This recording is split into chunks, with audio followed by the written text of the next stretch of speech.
킬러 문항이냐 킬러 문항이 아니냐는 문제를 뭐 융합이냐 아니냐 뭐 이게 본 적이 있느냐 없느냐의 문제가 아니고 정답률로 나오는 거거든요.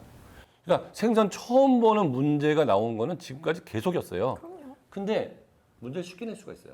많이 보던 지문인데도 문제를 어렵게 낼 수도 있어요. 그렇죠. 그건 지금까지 많이 당해봐서 알거든요. 그런데 적정 난이도가 확보되도록 출제 기법을 고도화한다는 거는 그 변별력을 그래도 높이겠다.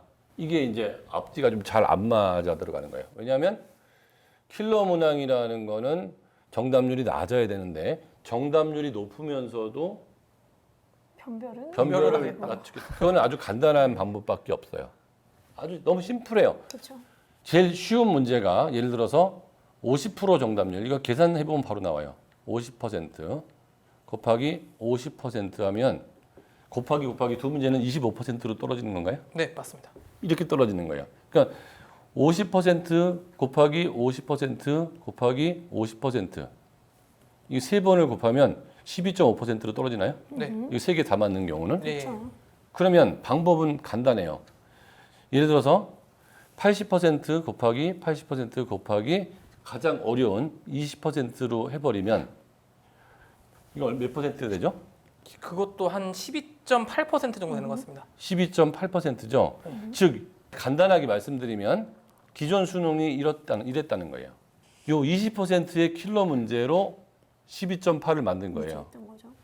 그러면 80% 문제는 없애버리고 50, 50, 50을 만들어버려도 비슷해지는 거예요. 그렇죠. 즉 다시 말하면 극단적인 킬러 문항은 싹 배제해버릴 수가 있어요. 정말로 손도 못 댈 만한 문제. 그런데 꽤 어려운 중킬러 문제를 킬러 문제 하나를 배치할 때 둘을 배치해버리면 그렇죠. 두 개 중에 정답률이 나온다는 거죠. 그러면 아주 심플하게 이거는 해석이 돼요. 극단적인 어려운 문제는 빼고 꽤 어려운 문제를 몇 문제 더 배치하면 돼요. 그렇게 하면 쉽게 말하면 말도 안 되는 문제는 빠지는 거죠. 그러면 꽤 말이 되는 게 극단적인 킬러 문제는 정말 학교 선생님이든 누구든 정말 풀기가 어렵거든요. 그러니까 그거를 정말 잘 푸는 초고수한테 가서 이게 사교육이겠죠. 사사를 받아서 풀어왔다면 꽤 어려운 수준의 문제는 학교 선생님이든 내가 고민을 하든 우리 반에서 잘하는 아이들도 풀 수 있다는 거예요. 있어요. 그럼요. 그 대신에 그걸 꽤 여러 개 내는 거죠. 여기서 상위권의 공부법이 바뀌어야 되는 거예요.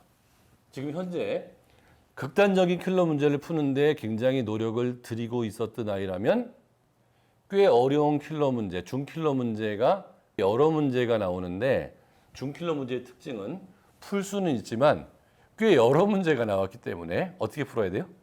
빨리 빠르게. 풀어야 돼요. 숙달되게. 예, 빨리 풀어야 돼요. 그러니까 지금까지 세 문제를 남겨놓고 나머지의 절반의 시간을 쓰고 세 문제 절반의 시간을 썼다면 이제는 이런 문제가 세 문제가 아니고 8문제.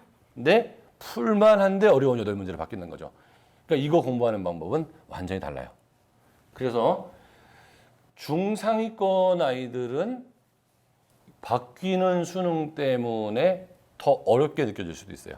이게 2022년 수능이었죠. 그렇죠. 그러니까 최고 고난도 문제는 없었기 때문에 만점자는 많아. 속출했죠. 2,700명. 2,700명이 나왔지만 아이들은 굉장히 어렵다고 어렵다.